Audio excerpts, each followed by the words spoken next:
Upande wa Tatawal ambaye ni mama yake Rishi alikuwa anajidai ni mwema sana kwa wakati huu, akiwa anasema hataki kabisa kumuona Anmol akiteseka, lakini kumbe moyoni mwake kuna kitu ambacho alikuwa amekiweka. Kila mtu alikuwa anahisi kama vile ni kweli. Unaona hata Sulili alimfuata akamwambia kwamba mbona amebadilika ghafla, lakini akamwambia anataka abadilike hivyo ili Sonakshi aanze kuelewa majukumu yake ni yapi, na heshima kwa Sonakshi irudi, kwa sababu amekuwa akimdharau sana na amekuwa hatimizi kabisa majukumu yake. Kwa hiyo ameamua afanye hivyo. Sasa kumbe wakati Tatawal akiwa anajidai kwamba amekuwa mwema, kuna mpango mwingine ambao alikuwa ameuweka, kwa sababu siku inayofuata ilikuwa ni kwamba Anmol pamoja na Rishi wanataka kwenda katika mtihani wao wa usairi ili waweze kuingia katika chuo waende wakasomea udaktari. Sasa tunaona Tatawal anaagiza majambazi wamteke Anmol ili asifanikiwe kabisa kuingia katika mtihani huo.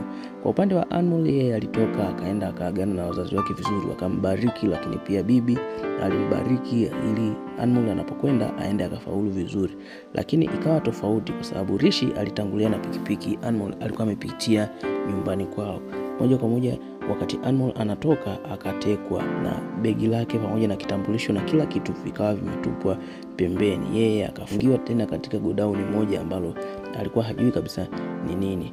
Sasa kwa upande wa Rishi, leo alikaa kwa muda mrefu sana akiwa anamsubiria Anmol, lakini alikuwa haoni chochote. Kwa upande wa Anmol, yeye alijitahidi kupambana mpaka akafanikiwa kutoka, baada ya wale majambazi ambao walikuwa wametekana kupigana risasi wao kwa wao. Kwa bahati mbaya kuona yeye akatumia chance hiyo akakimbia, pamoja na kwamba alikuwa amepigwa nyundo katika mkono wake mmoja, na ndio ulikuwa mkono wa kulia ambao ndio anatumia kuandikia, lakini alijitahidi akakimbia.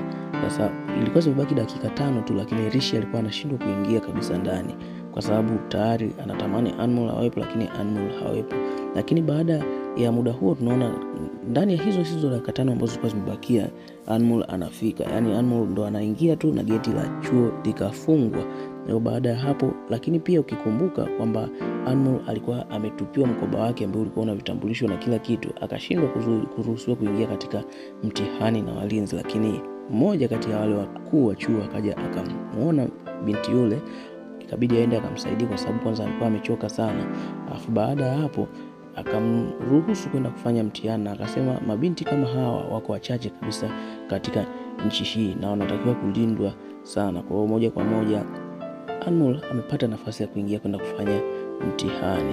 Baada ya hapo tunaona Sonakshi alikuwa akimsema Tatawal na kumwambia kwamba mipango ya kuhakikisha Anmol anaondoka imekuwa inafeli. Kwa hiyo Tatawal amekuwa ni mtu wa kufeli kila siku. Tatawal alikasirika akampiga kofi Sonakshi. Kofi lile likamsababisha Sonakshi aanze kujiuliza imekuwa vipi mpaka leo Tatawal anampiga kofi vile. Lakini haikuwa hivyo tu. Baada ya Rishi kuingia ndani, akamwambia kile kitu ambacho kilikuwa kimetokea, na akaanza kumtuhumu mama yake kwamba ndo atakuwa amehusika na kila kitu, na ni kweli alikuwa amehusika. Lakini akamsakisia tena Sonakshi akakutanishwa tena na kofi lingine kutoka kwa Rishi. Jambo hilo hakuna mtu ambaye aliamini kama Rishi kuna siku atakuja kumgusa Sonakshi, lakini ndo tayari likawa limekwisha kutokea.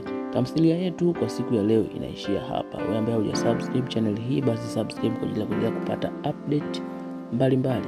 Asante.